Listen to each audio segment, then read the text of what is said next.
A blessed Sabbath day, everyone. My name is Brother Kix, and welcome to Revival of Faith Ministries. Thank you for joining our Sabbath celebration this week, and we are so blessed. We are thankful to receive Yahweh's word with all of you today. Everyone say hallelujah. Friends, we are celebrating the third Sabbath of June, and for our message this week, we will continue our discussion about one of the most crucial aspects of being a follower and believer. In fact, our message today is very appropriate because we will be observing the day of Pentecost tomorrow. Kaya talagang napapanahon po ang ating pag-uusapan sa araw na ito. Today, friends, we will continue our discussion about the Holy Spirit. But before we start, let us pause for a bit and let us open our message with a prayer. Let us pray. Heavenly Father, Yahweh, Father, we give you thanks and praise for this wonderful and amazing Sabbath day. Thank you, Father, Yahweh, for the blessings of this day and for allowing us to honor you with our celebration. We ask you, Father, Yahweh, to please guide us and be with us today, especially as we receive your word and your truth. Fill us up with your knowledge, fill us up with your wisdom, enable us to embrace your message with all our hearts. Let your every word be instilled in us, be evident in everything that we do. Let your Holy Spirit speak through me. Allow me to bring encouragement and inspiration to all your people. Once again, thank you so much, Father Yahweh. We give you back all the glory and praise. All this we ask through the name of your Son, our Savior, Yahshua Messiah. Everyone say, hallelujah, hallelujah. Friends, our message today is entitled, Signs You Have the Holy Spirit. Signs You Have the Holy Spirit. O yung mga palatandaan po na nasa sa atin ang banal na Espiritu. Friends, we started the month talking about the Holy Spirit. A couple of weeks back, we heard about how the Holy Spirit guides us in our everyday lives as followers and believers. At nalaman po natin kung gaano kahalaga yung paggabay at pagkilos ng banal na Espiritu sa ating buhay. We have learned from this message that as followers and believers, it is imperative that we embrace the presence of the Holy Spirit in our lives as part of our obedience to our Almighty Father Yahweh. And then last Sabbath, we heard a very important topic about how we can actually hurt or offend the Holy Spirit because of our undesirable actions and behavior. Nalaman po natin na nakakapagdulot pala ng pasakit sa banal na Espiritu yung mga maling gawa natin. And we also learned from this message that sinning against the Holy Spirit is also sinning against our Almighty Father Yahweh. At ito po ay walang kapatawaran. Now, this time, mga kapatid, mga kaibigan, we will talk about the signs that the Holy Spirit is in us. We will discuss the indications that the Holy Spirit is actually present and actively working in our lives. Pag-uusapan po natin, mga kapatid, yung mga palatandaan na magpapatunay na nasa sa atin po ang presensya ng banal na Espiritu. Well, like we said, the Holy Spirit is one of the most vital aspects of being followers and believers. It is crucial, it is essential to our faith and spiritual life. Ang banal na Espiritu po ay isang napakahalagang bahagi ng pagiging mananampalataya natin. In fact, we cannot consider ourselves true followers and believers without the Holy Spirit dwelling in us. Hindi po natin pwedeng sabihin na tayo ay tunay na mananampalataya at tagasunod kung wala po sa atin ang presensya ng banal na Espiritu. Because we cannot be part of Yahweh's people or become Yahweh's children without the Holy Spirit in our lives. You know why? Because the Holy Spirit is our proof The Holy Spirit is our proof that we belong to our Almighty Father Yahweh. The Holy Spirit is our proof that we are Yahweh's children. So yung presensya po ng banal na Espiritu sa buhay natin, ito po ang magpapatunay na tayo ay mga anak ng ating Amang Yahweh. It says in Romans 8:14 to 16, only those people who are led by Yahweh's Spirit are His children. Yahweh's Spirit doesn't make us slaves who are afraid of Him. Instead, we become His children and call Him our Father. Yahweh's Spirit makes us sure that we are His children. Everyone say hallelujah. So, friends, the passage is telling us that we are identified as Yahweh's children through the Holy Spirit. Tama po ba? We are considered Yahweh's children because we are led, we are guided by the Holy Spirit. Friends, we are given the assurance that we are part of Yahweh's children, of His people, because of the Holy Spirit being present in our lives. Tinitiyak daw po sa atin ng banal na Espiritu na tayo ay mga anak ng ating Amang Yahweh. You see, friends, the Holy Spirit is a unique identifier. The Holy Spirit is a unique identifier that we belong to our Almighty Father Yahweh. The Holy Spirit is our identifier. Ito po ang tagatukoy natin. It sets us apart as followers and believers. The Holy Spirit is our reminder of the connection that we have with our Almighty Father Yahweh. Ang banal na Espiritu po ang patunay na tayo ay mula sa ating Amang Yahweh. Hallelujah! Kaya ano po ang sabi mga kapatid sa Ephesians 2:18 to 19? Now all of us can come to the Father through the same Holy Spirit because of what Yahshua has done for us. Therefore, you are no longer strangers and foreigners, but fellow citizens with all of Yahweh's holy people. You are members of Yahweh's family. Hallelujah. All of us can come to the Father through the same Holy Spirit. We're no longer strangers. We're no longer foreigners. We are members of Yahweh's family. Hallelujah. So sa pamamagitan daw po ng banal na Espiritu, mga kapatid, mga kaibigan, tayo daw po ay naging kaisa, naging kabilang na sa pamilya ng ating Amang Yahweh. Hallelujah. Through the Holy Spirit, we are made part of Yahweh's family. That's why, like we said, the Holy Spirit is one of the most significant aspects of being followers and believers. The Holy Spirit is crucial to our faith. The Holy Spirit is essential to our spirituality. It is vital to our walk and journey with our Almighty Father Yahweh. We cannot do and achieve all this without the help and guidance of the Holy Spirit. We cannot have faith, we cannot have spirituality, we cannot walk with Yahweh if the Holy Spirit is not present in our lives. Hindi po natin magagawa ang mga ito, mga kapatid, mga kaibigan, kung wala sa atin ang presensya at pagkilos ng banal na Espiritu ng ating Amang Yahweh. Well, the great thing is, since our Almighty Father Yahweh loves us so much, siya na po mismo ang nagbigay sa atin ng pamamaraan upang magawa natin ang mga ito. Hallelujah! Our Almighty Father Yahweh wants us to achieve all this. That's why, as followers and believers, Yahweh graciously gifted us with the Holy Spirit.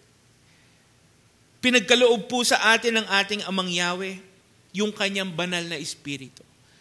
At sa pamamagitan po nito, mga kapatid, mga kaibigan, sa pamamagitan ng banal na Espiritu ng ating Amang Yahweh, tayo po ay binigyan din ng ating Amang Yahweh ng kakayanan upang magawa ang mga ito bilang mananampalataya. Hallelujah! Ano po ang sabi sa 2 Timothy 1 verse 7? The Spirit Yahweh gave us does not make us afraid. His Spirit is a source of power and love and self-control. The Holy Spirit is a source of power. So because of the Holy Spirit that our Almighty Father Yahweh gifted us, ano po ang nangyari mga kapatid, mga kaibigan? We became capable of doing things that we are supposed to do as followers and believers. Hallelujah! Sa pamamagitan po ng banal na Espiritu na kaloob ng ating Amang Yahweh, nagkaroon din tayo ng kakayanan para tuparin yung mga dapat nating gawin bilang mga mananampalataya. In fact, one of the reasons why Yahweh gave us the Holy Spirit is for us to be able to follow, for us to obey His laws and commands. Dahil alam po ng ating Amang Yahweh na hindi tayo makakasunod sa Kanya kung wala sa atin ang banal na Espiritu. Tama po ba? Alam po ng ating Amang Yahweh na wala tayong kakayanan na sundin ang Kanyang mga salita at kautusan kung wala sa atin ang banal na Espiritu. That's why our Almighty Father Yahweh gave us, He gifted us the Holy Spirit to enable us to obey His laws, for us to carefully observe Yahweh's commands. Let us read Ezekiel 36, verse 27. It says, I will put my Spirit inside you and change you so that you will obey my laws. Ulitin po natin. I will put my Spirit inside you and change you so that you will obey my laws. You will carefully obey my commands. So it's very clear, mga kapatid, mga kaibigan, it's very clear that Yahweh gave us the Holy Spirit to change us. To change us, to help us in obeying His laws and commands. Tama po. The Scripture is telling us that Yahweh gifted us with the Holy Spirit so it can guide us in obeying His laws and commands. Ang gusto po ng ating Amang Yahweh, manahan sa atin ang Kanyang banal na Espiritu upang tayo po ay patuloy na makasunod sa Kanyang mga salita at mga kautusan. Hallelujah! Remember, friends, the Holy Spirit is a gift from our Almighty Father Yahweh. It is a precious gift. It is an irreplaceable and valuable gift that our Almighty Father Yahweh entrusted to us. That's why the Holy Spirit is also a blessing. Hallelujah! Ang banal na Espiritu po ay isang napakahalagang pagpapala din mula sa ating Amang Yahweh. But you know what, friends? The thing is, it's not enough to just know that we have the Holy Spirit.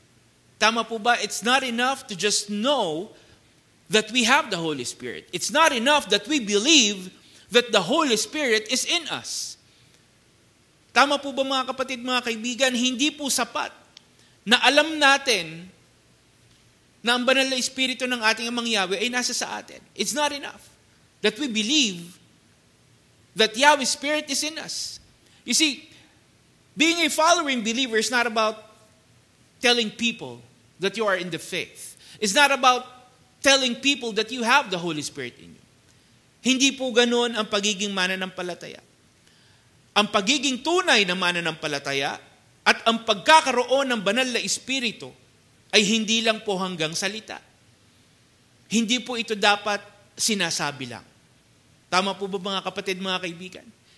Hindi po ito ibinigay sa atin ng ating Amang Yahweh para lang masabi natin na nasa sa atin ang banal na Espiritu. So if the Holy Spirit is just something that you say, remember this mga kapatid, mga kaibigan. If the Holy Spirit is just something that you say and tell people, that doesn't make you a true follower and believer. If the Holy Spirit is just something that you think you have, that doesn't make you a true follower and believer. Remember that, mga kapatid. Friends, the Holy Spirit is our proof. Nabasa po natin ito kanina. The Holy Spirit is our proof that we belong to our Almighty Father Yahweh. Tama po ba? The Holy Spirit is our identifier that we are Yahweh's children. But the thing is, it doesn't stop there. It doesn't stop there.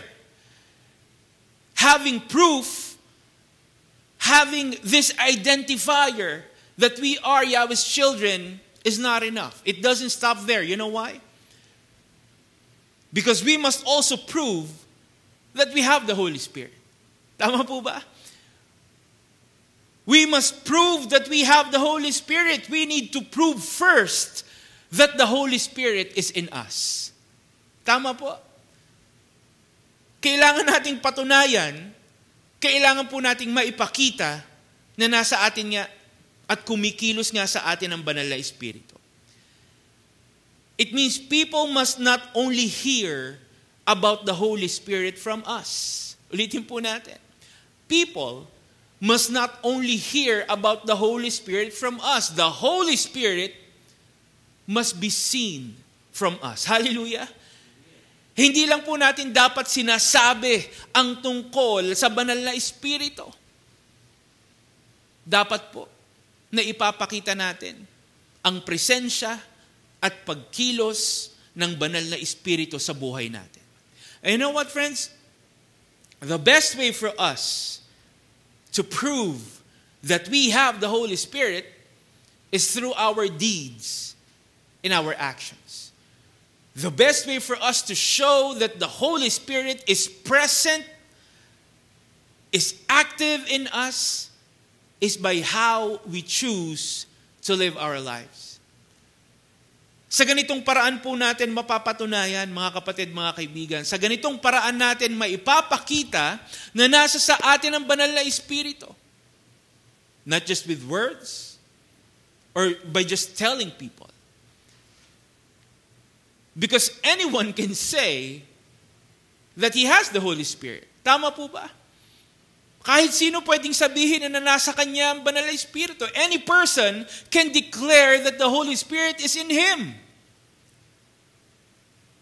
Kahit sino, mga kapatid, mga kaibigan, pwedeng sabihin, pwedeng pagsabi sa mga tao na nasa kanya ang banal na Espiritu. Pero ito po ay walang halaga. Ito po ay walang kabuluhan kung ito po ay hanggang salita lang. Kung ito po ay hindi naman nakikita sa kanyang pamumuhay at mga gawa.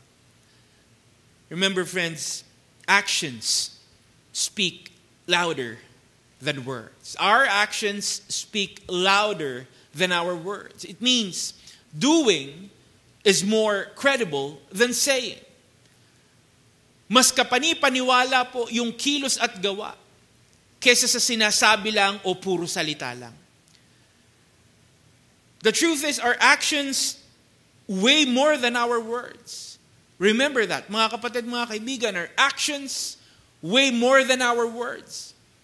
So if we really want to prove that the Holy Spirit is present, if we want to prove that the Holy Spirit is actively working in us, friends, the best and most effective way to do this is through our deeds and our actions. Dapat po ipakita natin na nasa sa atin ang banal na Espiritu sa pamamagitan ng mga kilos at gawa natin. It means our deeds and actions must reflect the work and guidance of the Holy Spirit. It means the presence of the Holy Spirit must be evident in everything we say, think, or do. Ibig sabihin po, mga kapatid, mga kaibigan, yung mga kilos, yung mga gawa natin, nagpapakita na tayo ay ginagabayan at nangunguna sa atin ng banal na Espiritu. Hallelujah.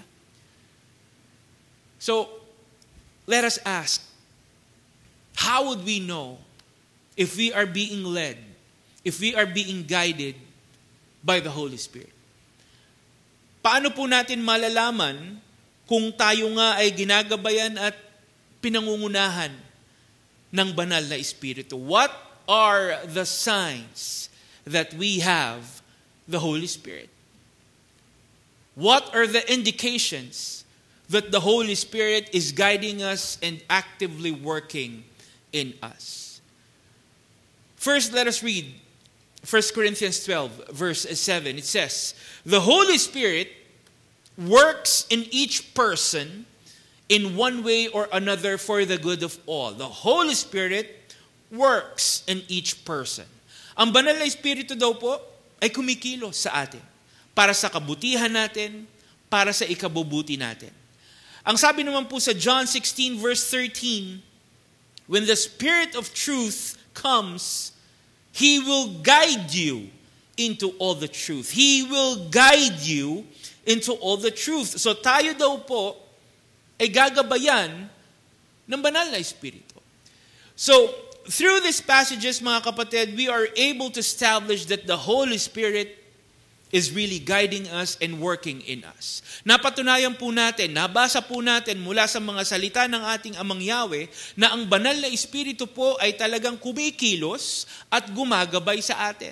So again, what are the indications that the Holy Spirit is guiding us and working in us? What are the signs of having the Holy Spirit in our lives?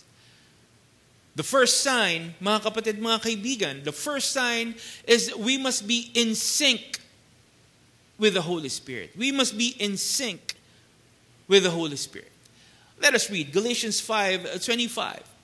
It says, "If we live by the Spirit, let us also walk by the Spirit." If we live by the Spirit, let us also walk by the Spirit. Sa Tagalog po, mga kapatid, mga kaibigan, kung tayo daw po ay namumuhay sa banal na Espiritu, dapat daw po ay mamuhay din tayo ayon sa banal na Espiritu. Tama po ba?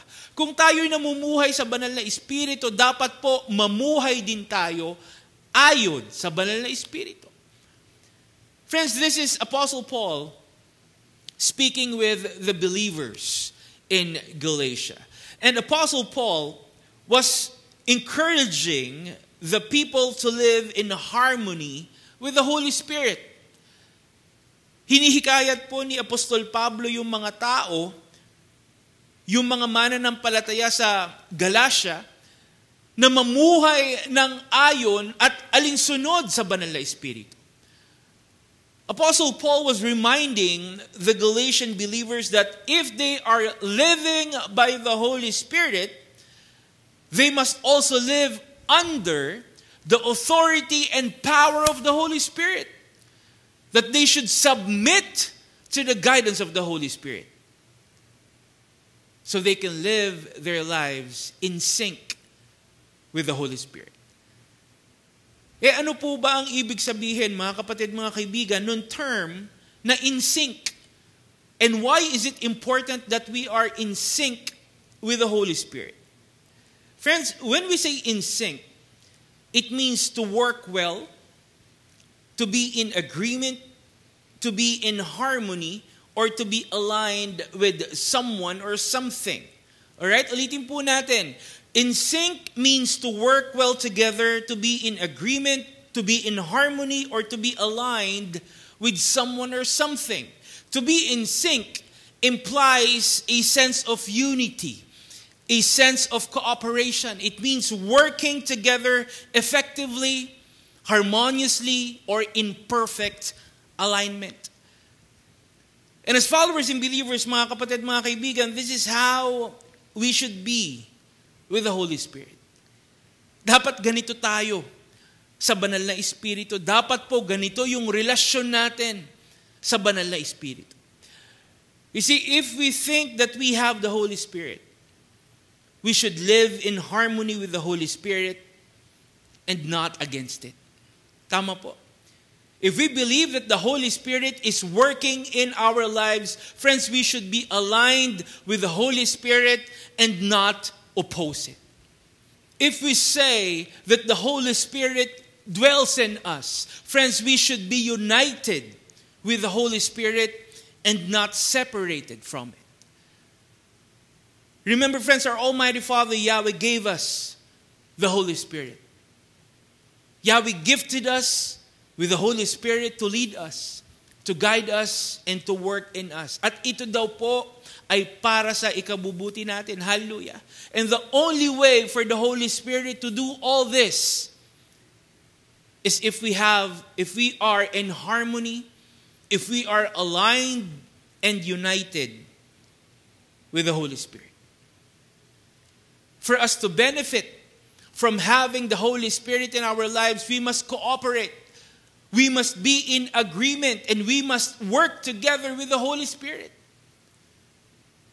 Bilang mga mananampalataya, dapat po ganito tayo sa banal na Espiritu. As followers and believers, this is how we should be towards the Holy Spirit. Our ways, our attitude, our character, our behavior must be aligned and in sync with the Holy Spirit. Kagaya po ng paalala ni Apostol Pablo, dapat po tayong mamuhay ng ayon at alinsunod sa banal na Espiritu. Hallelujah. That's why this message of Apostle Paul to the Galatian believers is very much significant. It is very applicable even to us present-day believers.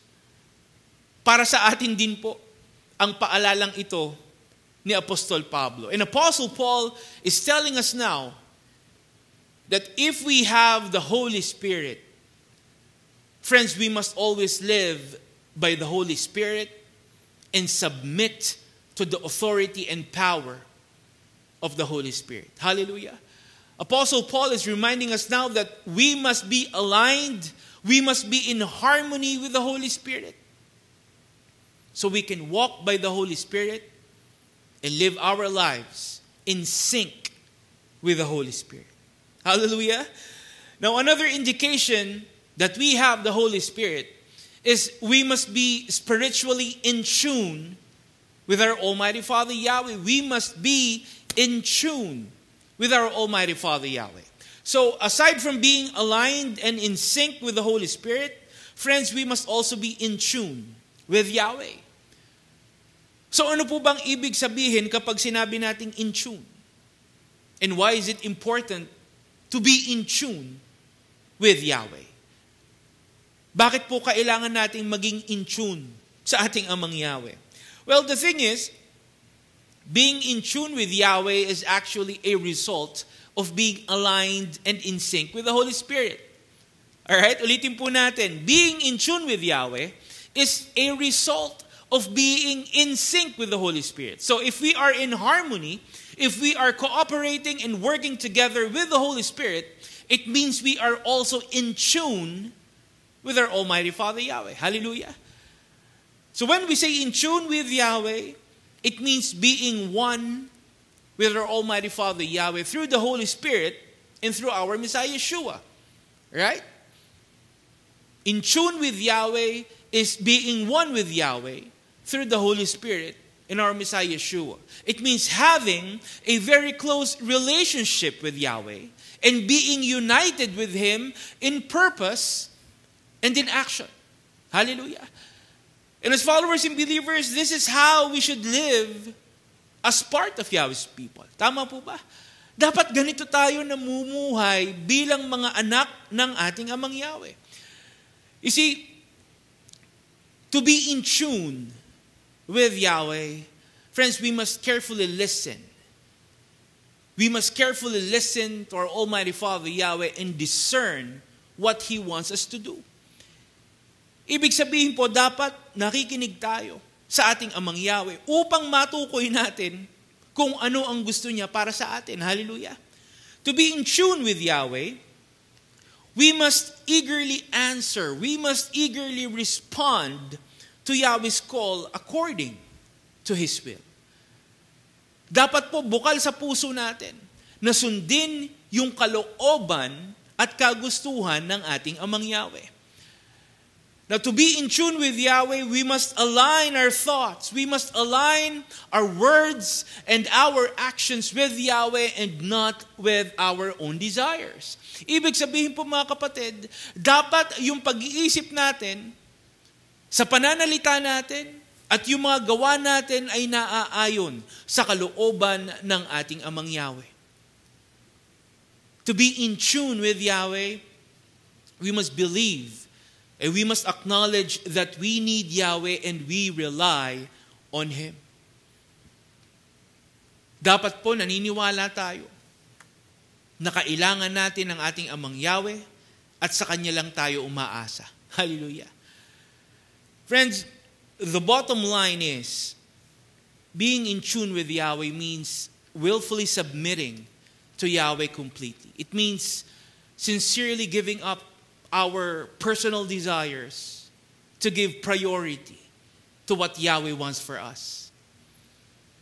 Being in tune with Yahweh means letting go of things that hinders us from following and obeying Yahweh. It means acknowledging that we are weak and giving Yahweh full control over our lives. Hallelujah. At bilang mananampalataya, mga kapatid, mga kaibigan, ito po ang gusto ng ating Amang Yahweh mula sa atin. Ito po ang dapat niyang makita mula sa atin. And for us to be in tune with our Almighty Father, Yahweh, friends, we must also be in sync with the Holy Spirit. Tama po ba? Para magawa po natin ang lahat ng ito, dapat po ay nasa sa atin, dapat po ay kumikilos sa atin ang banal na Espiritu. That's why our Almighty Father, Yahweh, gifted us with the Holy Spirit. That's why He gave us His Holy Spirit. So we can be in tune with Him, so we can live our lives and do things according to Him. Tama po ba? Kaya po ipinagkaloob sa atin ng ating Amang Yahweh ang Kanyang banal na Espiritu. Para tayo po ay makapamuhay ng may pagsunod, ng may pagpapasakop, ng may pagtitiwala, at ng naaayon sa ating Amang Yahweh. Ano po ang sabi, mga kapatid, sa Ephesians 5, verse 18? And don't get drunk with wine, which leads to reckless living, but be filled with the Holy Spirit. Ulitin po natin, mga kapatid. And don't get drunk with wine, which leads to reckless living, but be filled by the Spirit. Hallelujah. So the passage is telling us that instead of doing things that leads to reckless living, instead of allowing worldly things to ruin our lives, we are commanded, we are instructed to be filled by the Holy Spirit. Hallelujah. Tayo daw po ay dapat mapuspos ng banal na Espiritu. Tayo daw po ay dapat magpasakop sa banal na Espiritu. So we can also submit to our Almighty Father Yahweh completely and give Him full control of our lives. So our question is, how can we tell if we are filled by the Holy Spirit? Sabi po natin kanina, dapat po tayo ay mapuspos ng banal na Espiritu. We must be filled by the Holy Spirit. So how can we tell if we are filled by the Holy Spirit? What are the signs na tayo po ay puspos ng banal na Espiritu? Let us read Romans 8, verse 5. It says, those who live following their sinful selves think only about things that their sinful selves want. But those who live following the Spirit are thinking about the things that the Spirit wants them to do. Let me repeat that last statement. But those who live following the Spirit are thinking about the things that the Spirit wants them to do. So, the passage is telling us that if we have the Holy Spirit, if we are filled by the Holy Spirit, friends, we must be focused on what the Holy Spirit is telling us to do. Tama po ba? We must be focused on what the Holy Spirit wants us to do and not on what we want to do. Kung tayo daw po ay puspos ng banal na Espiritu, kung tayo daw po ay namumuhay ayon sa banal na Espiritu, mga kapatid, mga kaibigan, dapat daw po tayo ay nakatuon. Dapat daw po tayo ay sumusunod sa kung ano ang gusto ng banal na Espiritu para sa atin at hindi sa pansarili nating kagustuhan. May mga pagkakataon po kasi, mga kapatid, mga kaibigan, nang inuuna natin at ang sinusunod natin ay yung mga gusto nating gawin. May mga pagkakataon po na mas nakatuon tayo sa mga pansarili nating kagustuhan. In fact, most of the time, a lot of people are living their lives thinking only about the things they want to do. Tama po ba? Most of the time, people only care about doing the things that they want and not what Yahweh wants. A lot of people are so focused. They are so focused on their personal wants and desires that they are willing to ignore and set aside our Almighty Father Yahweh and the Holy Spirit in their lives. Marami pong mga tao, mga kapatid, mga kaibigan, ang mas nakatuon sa kanilang mga pansariling kagustuhan kaysa sumunod sa ating Amang Yahweh at sa Banal na Espiritu. Mas pinipili po nilang magkasala. Mas pinipili po nilang suwayin ang ating Amang Yahweh para lang sa kanilang mga makasariling pagnanais at kagustuhan. Pero ang tanong po natin, mga kapatid, mga kaibigan, what do you think happens if people allow their sinful selves to control them? What do you think will happen if people allow their sinful selves to control them? What happens when people are following their sinful wants and desires instead of Yahweh and the Holy Spirit? Let us read Romans 8:7-8. It says, if a person's thinking is controlled by his sinful self, then he is against Yahweh. Ulitin po natin. If a person's thinking is controlled by his sinful self, then he is against Yahweh. He refuses to obey Yahweh's law. And he is really not able to obey Yahweh's law. Those people who are ruled by their sinful selves cannot please Yahweh. So ang sino mang nakikinig at sumusunod sa kanyang makasalanang pagkatao at makasariling kagustuhan, ano daw po mga kapatid? Ito ay kumakalaban sa ating Amang Yahweh. Ito po ay hindi sumusunod sa ating Amang Yahweh. People who rather choose their selfish wants and desires than what the Holy Spirit wants them to do are considered what?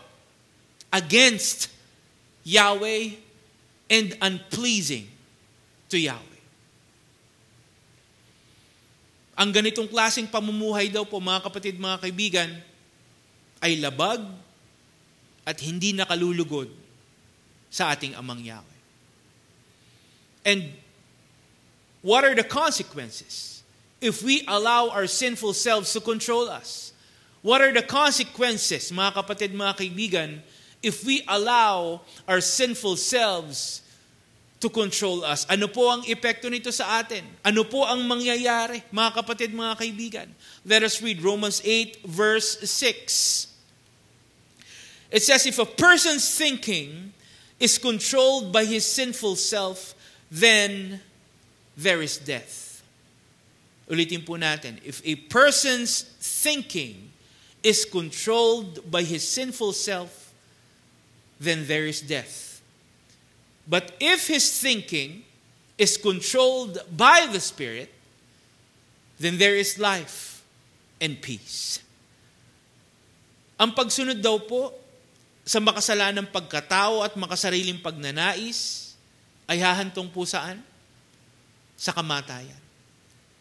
Which means, choosing selfish wants, choosing selfish desires over Yahweh and the Holy Spirit will lead to death. It will lead to destruction. Kaya naman po mga kapatid, mga kaibigan, huwag po nating hayaan na mangibabaw at manaig sa atin ang makasalanang pagkatao at makasariling kagustuhan natin. Let us not allow our sinful nature, let us not allow our selfish desires to have control over us and lead us to sin against our Almighty Father Yahweh. Let us not allow our sinful selves to make us unpleasing and disobedient to our Almighty Father Yahweh. Let us not allow our sinful selves to compromise the presence of the Holy Spirit in our lives.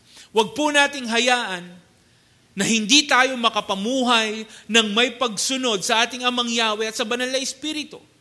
Dahil sa makasalanan nating pagkatao at sa mga makasarili nating pagnanais at kagustuhan. That's why the more that we need to seek, the more that we need to be filled by the Holy Spirit, the more that we need to follow and obey what Yahweh is telling us to do. Mas lalo po nating sikapin ang presensya ng Banal na Espiritu at ang lubusang makasunod sa ating Amang Yahweh. Hallelujah! Now, aside from being in sync with the Holy Spirit and being in tune with our Almighty Father Yahweh, another indication that we have the Holy Spirit is we must be worthy dwelling places of the Holy Spirit. We must be worthy dwelling places for the Holy Spirit. Because for the Holy Spirit to dwell in us, dapat po, maging karapat-dapat tayo. Tama po ba? Dapat maging karapat-dapat tayo na tahanan ng Banal na Espiritu. We must be worthy of the Holy Spirit in our lives. Tama po ba? Ano po ang sabi mga kapatid sa 1 Corinthians 6 verse 19? You should know that your body is a temple for the Holy Spirit. The Holy Spirit is in you.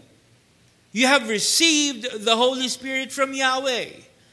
You do not own yourselves. Let me repeat that last part. You do not own yourselves. So again, the passage is telling us that Yahweh gave us the Holy Spirit. Yahweh gave us the Holy Spirit. That's why the Holy Spirit is in us. It means our Almighty Father Yahweh is using our bodies as sanctuaries for the Holy Spirit. Yahweh has made our bodies into dwelling places for the Holy Spirit. Tama po ba? Ang sabi po sa 2 Timothy 1:13-14, follow the true teachings you heard from me. Follow them as an example of the faith and love we have in Yahshua Messiah. Protect the truth that you were given. Protect it with the help of the Holy Spirit who dwells in us. The Holy Spirit who dwells in us. So the passage is telling us that the Holy Spirit is what? Dwells in us. It is dwelling in us. Nananahan daw po sa atin ang Banal na Espiritu. You see, Yahweh has put His Holy Spirit in our hearts as a seal, as a promise that we belong only to Yahweh. Hallelujah. But then again, our question is, are we worthy dwelling places for the Holy Spirit? Tayo po ba ay karapat-dapat na tahanan ng Banal na Espiritu? Yes, we may have the Holy Spirit in us. Pero ang tanong po natin, nararapat ba na manahan sa atin ang Banal na Espiritu? Friends, we ask this because a lot of people think that they can just do whatever they want because of the it's my life and it's my body mentality. Tama po ba? A lot of people think that they can do whatever they want to do because of this mentality, because they think it's their life and it's their body. Dahil po sa ganitong klaseng paniniwala, at kaisipan, pwede daw nilang gawin ang anumang gustuhin nila dahil ito daw po ay buhay nila at katawan nila. Friends, they strongly believe that no one has the right to dictate. No one has the right to tell them what they should do because for them, it's their lives and their bodies. Pero ang tanong po natin, mga kapatid, mga kaibigan, tama ba ang ganitong klaseng paniniwala? Tama ba ang ganitong klaseng kaisipan? Is it right for people to think that they can do whatever they want because it's their lives and it's their bodies? Tama po ba ito? Ito po ba ang pinapagawa sa atin ng ating Amang Yahweh? Ito po ba ay naaayon sa Kanya at sa banal na Espiritu? Let us read 1 Corinthians 6:12 to 13. It says, some of you say, we can do anything we want to.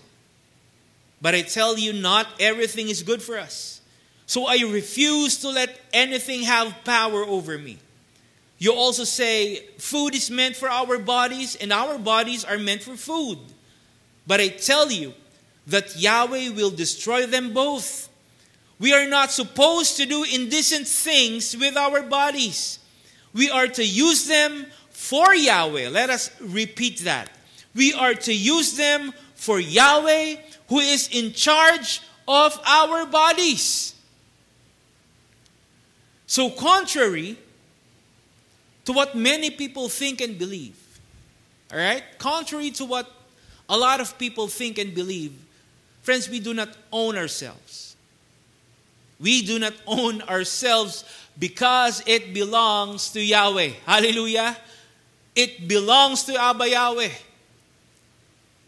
That's why the passage is also telling us that we are to use our bodies para po kanino? For Yahweh. We are to use our bodies for Yahweh because He is the one in charge of our bodies. Hallelujah. Hindi po sinabi ng mga salita ng ating Amang Yahweh na gamitin natin yung ating mga katawan para sa sarili natin. Ang sabi po mga kapatid, mga kaibigan, we are to use our bodies for Yahweh. Because He is the one in charge of our bodies. Tama po. Ang ating Amang Yahweh daw po ang nagmamay-ari, siya ang nangangalaga sa buhay natin at sa katawan natin. Which means only Yahweh gets to decide what we should do with our bodies. You know why? Because people always think that they can do whatever they want without realizing that not everything they do is good for them. Tama po ba? A lot of people, most of the time, a lot of people think that they can do whatever they want without realizing that not everything they do is good for them. Because like we said, people are often focused only on what? The things that they want to do and not on what Yahweh wants them to do. Most of the time, people are so fixated, they are engrossed in their wants and desires and not in what the Holy Spirit is telling them to do. Without realizing that the things they do using their bodies makes them unworthy dwelling places for the Holy Spirit. Nakakalungkot po mga kapatid dahil hindi po nila naiisip na yung mga bagay na ginagawa nila ay nagiging dahilan upang sila ay maging hindi karapat-dapat para sa banal na Espiritu.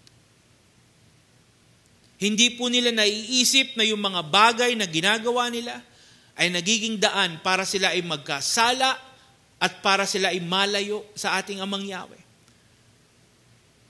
Unfortunately, people don't realize this because all they care about is doing what they want to do. Pero ano po ang paalala sa atin mga kapatid? Sa Romans 6:12 to 13. Ang sabi po, so do not let sin control your body. Do not let sin control your body. You must not be ruled by the things your sinful self makes you want to do. Do not offer the parts of your body to serve sin. Don't use your bodies to do evil, but offer yourselves to Yahweh. Be like people who have died and now live. Offer the parts of your body to Yahweh to be used for doing good. Ulitin po natin, yung last part. Offer the parts of your body to Yahweh to be used for doing good. Everyone say hallelujah. So wag daw po nating hayaan na mangibabaw at maghari ang kasalanan sa ating mga katawan. We must not obey what our sinful selves want to do. Tama po ba?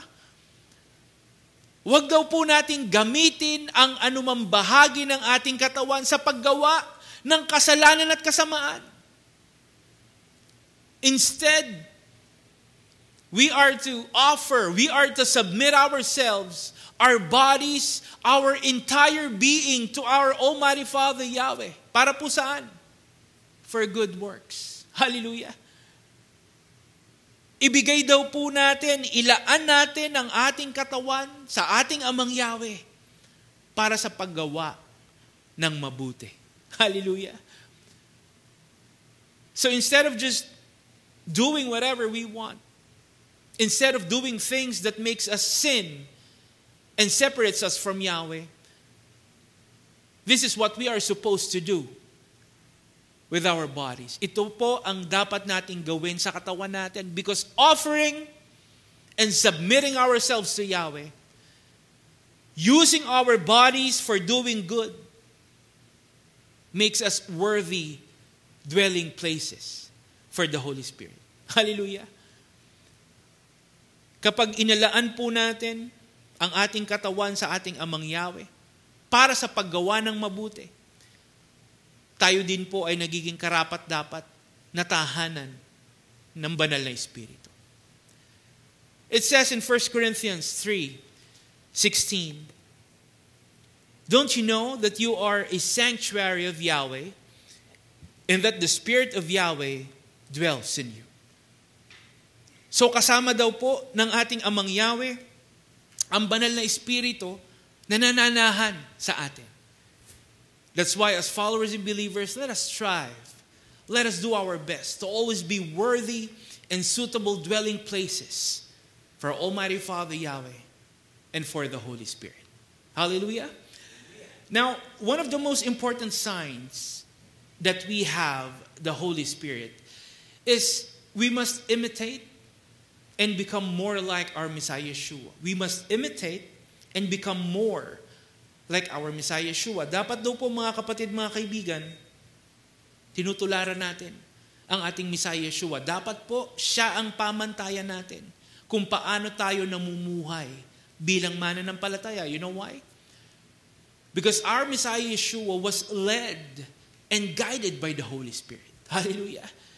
Our Messiah Yeshua was in sync with the Holy Spirit. He was in tune with our Almighty Father Yahweh. Ang ating Messiah Yeshua po ay puspos ng banal na Espiritu.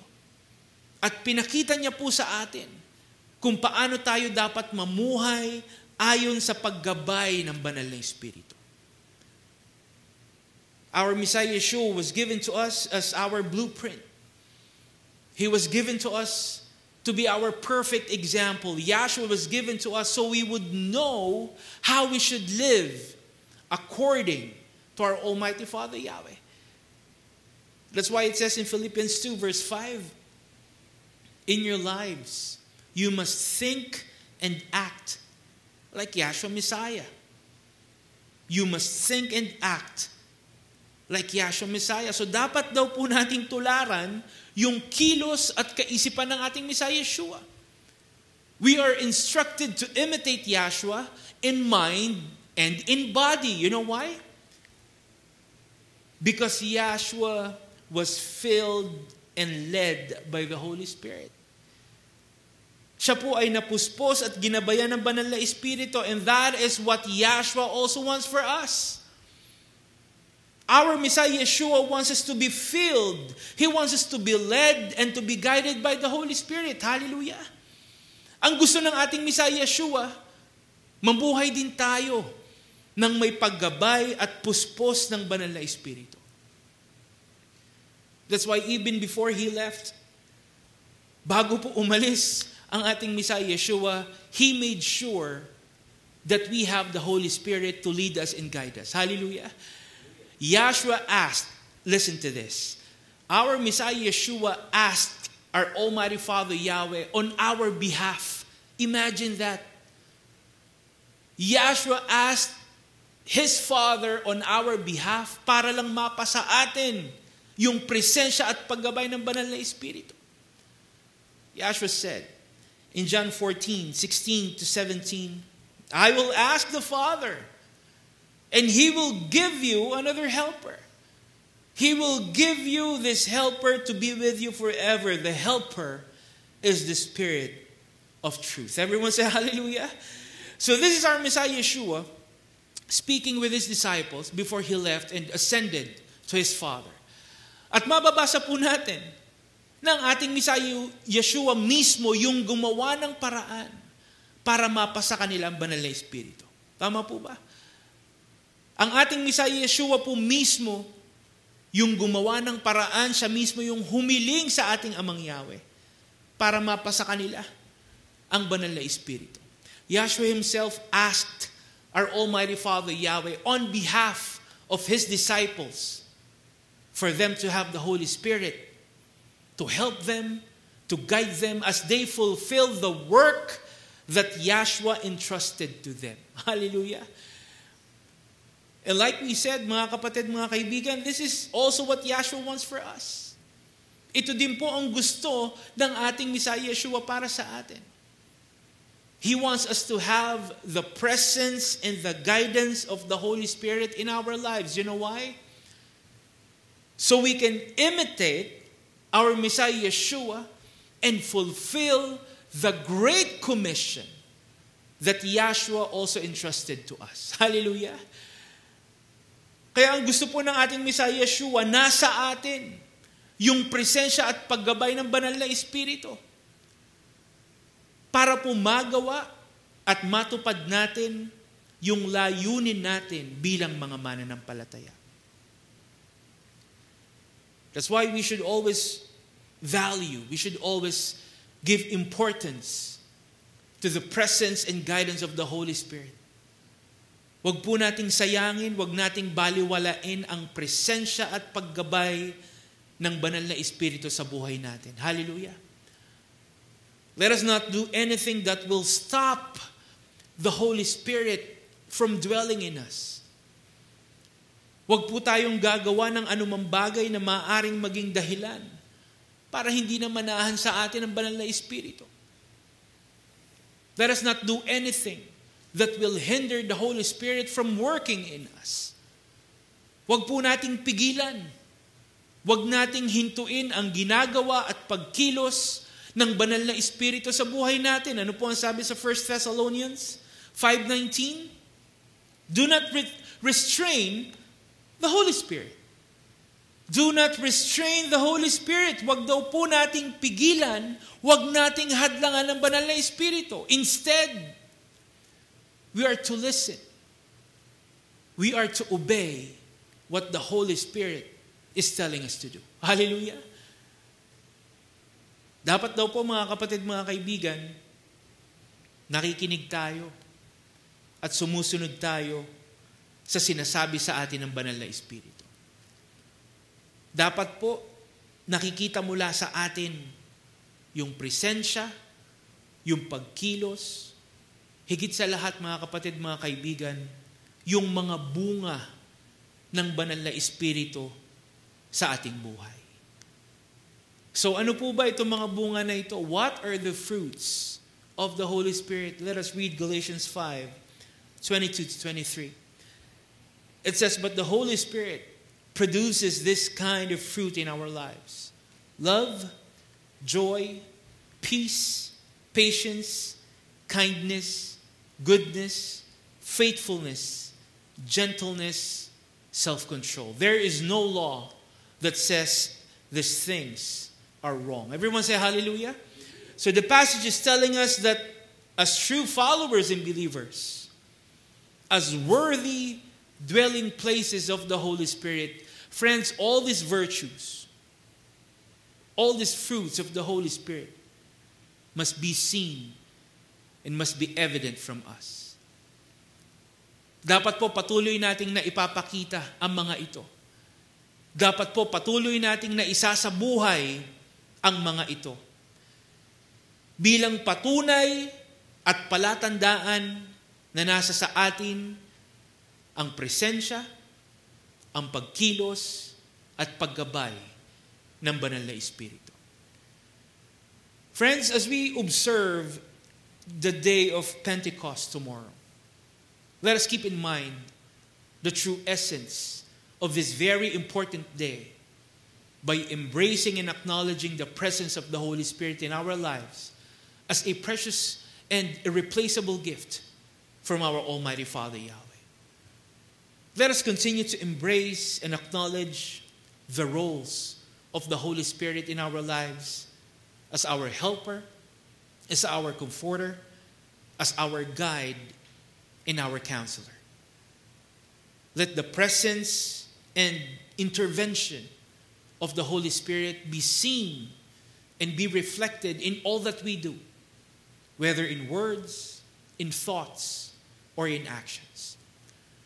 As followers and believers, let Yahweh's gift of the Holy Spirit continue to grant us the power, the abilities that we need to carefully uphold and fulfill Yahweh's will and purpose for us. Mga kapatid, mga kaibigan, patuloy po nating sikapin na mapasa atin at manahan sa atin ang presensya ng banal na Espiritu upang patuloy din nating matupad at masunod yung kalooban at layunin ng ating Amang Yahweh.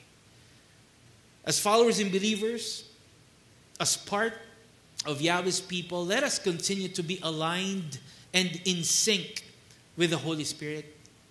Let us remain united and in tune with our Almighty Father Yahweh. Let us always be worthy dwelling places for the Holy Spirit. And let us always do our best to imitate and be more like our Messiah Yeshua. Everyone say hallelujah. Friends, at this point, let me invite you once again to join me in prayer as we give thanks and praise to our Almighty Father Yahweh. Let us pray. Heavenly Father Yahweh, Father, we thank and praise you once again for this wonderful and glorious Sabbath day. And we thank you for allowing us to receive your favors and blessings as we celebrate your Sabbath this week. Thank you, Father, for the opportunity to gather in your presence, to experience your love, your faithfulness, and grace as part of your family and as your ministry. Father Yahweh, we seek your mercy and forgiveness. Forgive us our sins. Forgive our shortcomings. Cleanse us from all impurities and transgressions. Thank you, Father Yahweh, for your message and truth. May your powerful and living word continuously grant us the willingness and desire to embrace and acknowledge the presence and guidance of the Holy Spirit in our lives. Let your message, Father Yahweh, remind us to always listen and obey the guidance and direction given by the Holy Spirit. And may your Spirit continue to help us and enable us to obey your laws and carefully observe your commands. Continuously use your Holy Spirit to help us, to comfort us, to guide us, to lead us in our everyday lives. Allow us to reflect the Holy Spirit in everything that we do. Make us defeat and overcome anything that will stop and compromise the Holy Spirit in our lives.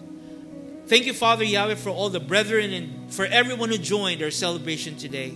Bless them, Father Yahweh, and be with them all the time. Father, we lift to you our nation. We entrust to you our country, our leaders. We lift to you the safety and success of our land. Father Yahweh, grant us comfort and healing. Touch all of us with your mighty healing hands. And grant us your peace, Father Yahweh. Let peace thrive and prevail in all the world, especially in your land, Israel. Once again, thank you so much, Father Yahweh. We give you back all the glory and praise. All this we ask through the name of your Son, our Savior, Yahshua Messiah. Everyone say, Hallelujah. Hallelujah. Friends, before we enter message today, let me share with you Psalm 143, verse 10. Psalm 143, verse 10, it says, You are my Elohim. Teach me what you want me to do, and let your gentle spirit lead me in the right path. Everyone say hallelujah. Friends, the passage is reminding us once again about the importance of having the Holy Spirit in our lives. The passage is reminding us that we need the Holy Spirit to lead us and guide us. The passage is reminding us that without the Holy Spirit to help and guide us, without the Holy Spirit working in our lives, friends, we will be lost and we will deviate from the right path. The passage is a reminder that without the presence of the Holy Spirit, we will end up sinning and being separated from our Almighty Father Yahweh. Kaya bilang mga mananampalataya, sana po mga kapatid, mga kaibigan, patuloy nating sikapin ang presensya at paggabay ng banal na Espiritu. Sana po ay patuloy nating piliin na manguna at kumilos ang banal na Espiritu sa ating buhay. Friends, let the Holy Spirit continue to dwell in our hearts. Let the Holy Spirit continue to reign in our lives. And let the Holy Spirit lead us in our walk with Yahweh. Hallelujah. Remember, friends, the Holy Spirit is a precious gift and a valuable blessing from Yahweh. As followers and believers, we are given a helper, a comforter, a guide, and a counselor through the Holy Spirit. So as we continue our journey in faith, I hope and pray, mga kapatid, mga kaibigan, I hope and pray that we will also continue to submit and surrender ourselves to our Almighty Father Yahweh and let His Holy Spirit to fill us up and guide us in our everyday lives.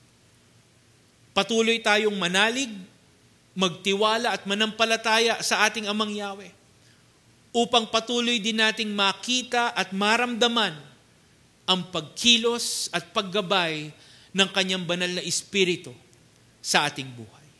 Everyone say hallelujah. Again, thank you so much for joining our Sabbath celebration today. I hope and pray that you found encouragement and inspiration through Yahweh's word that we received today. A blessed and a meaningful Sabbath day, Revival of Faith Ministries. Hallelujah. Praise Yahweh. Let us stand up and receive Yahweh's blessings. Yevareka ka Yahweh biyish mereka, Yair Yahweh panebeleka bikunika, Yesa Yahweh panebeleka, Vayasem leka shalom. May Yahweh bless you and keep you. May Yahweh make shine His face on you and be gracious to you. May Yahweh lift up His face unto you and give you peace. May Almighty Father Yahweh bless us all. Hallelujah.